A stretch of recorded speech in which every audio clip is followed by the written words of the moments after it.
All right. I finally are getting it together here, and we're going to start this, okay? So, the stuff you see on my shoulder is some dirt she put on me. I had an ache, and I don't know what it is. It's that voodoo she do. Okay, we're going to start, and I'm going to let Natalie do this. Okay. Okay. So what we're looking for is we're looking for the biggest junction of these lymph nodes. So this junction is called the venous angle, and what it does, it acts as you pump just this one part, and it acts as a sump pump to suck up everything else from all the body. So just doing this one move can get a lot of things moving. And so landmarks to look for is your clavicle. Look for the clavicle. This is first rib here. Look for the clavicle. Here we go. Look for clavicle. And then we want to look for the SCM, which is our biggest flexor in our neck. And it's this big muscle right here that comes from your ear and comes down to here. So we're looking for the clavicle. A little bit down. We're looking for the clavicle and the SCM. Right where that is, right where they come together is this V. And you'll feel around, and you'll feel that under your fingers it feels hollow. It's just a slight hollow spot. That's where the venous angle is. And what we're going to do is just get a slower rhythm of pumps. You want to do about, you don't want to pump too fast. You don't want to pump too slow. Your body will really tell you what's the speed that your lymph is going at. So you don't need very much pressure. This is very, very light pressure. Because the lymph vessels that the lymph flows through are very fragile. So they can get crushed and depressed very easily, and then you're really not helping yourself anyway, allowing the lymph to move. So it's very light, and it's just a pump. And pretty soon you will start to feel, if you really in tune to it and listen to it, you'll really start to feel slight water. It feels kind of like water underneath it, and that's the lymph moving. And that's what we're trying to get at.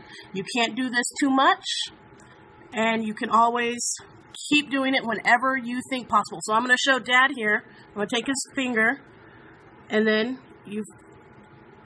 I got it. I'm watching it. Yeah. And then find that one spot.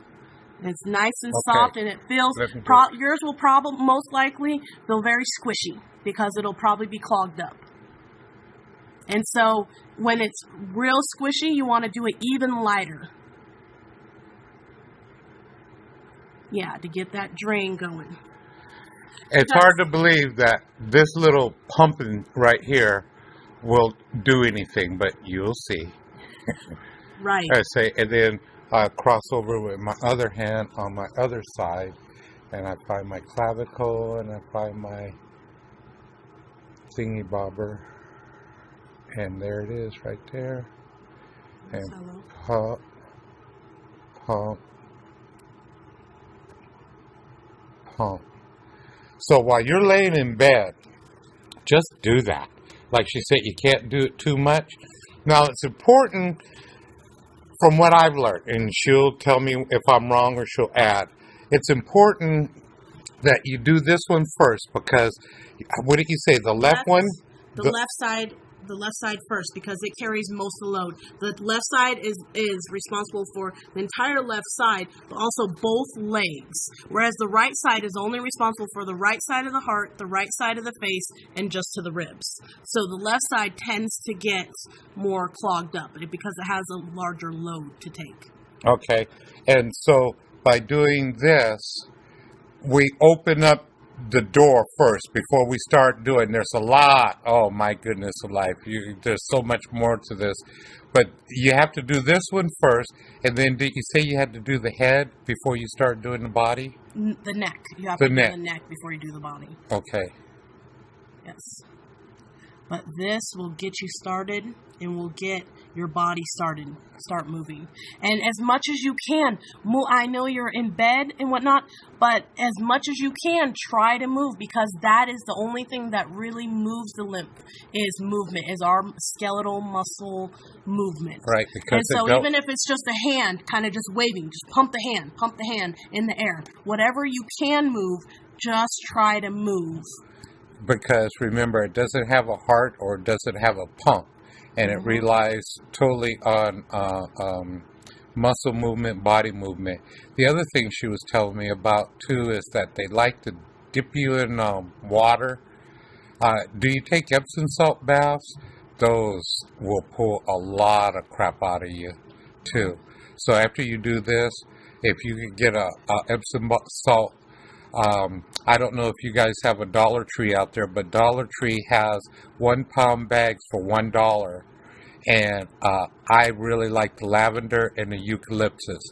I dump a full bag into a tub, and I get in as hot as I can get into it, and I just sit there, and you'll start sweating.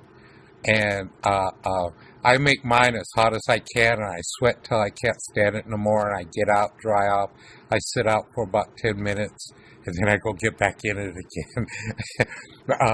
If you ever get a chance to get in some deep water, because what deep water even if you're just standing it and just marching in place, because what deep water does is it acts as this compression, and it pushes all of that lymph up. And so if you can get yourself in some water, even if you can't stand up or walk, and just get your limbs in some water, deep water, the deeper the better. And that will really help and will really pump a lot from your legs. Okay, this is all we're going to do tonight, okay? Now, we'll check, you tell me, just keep on doing it, and start paying attention to any new changes in your body. That's important.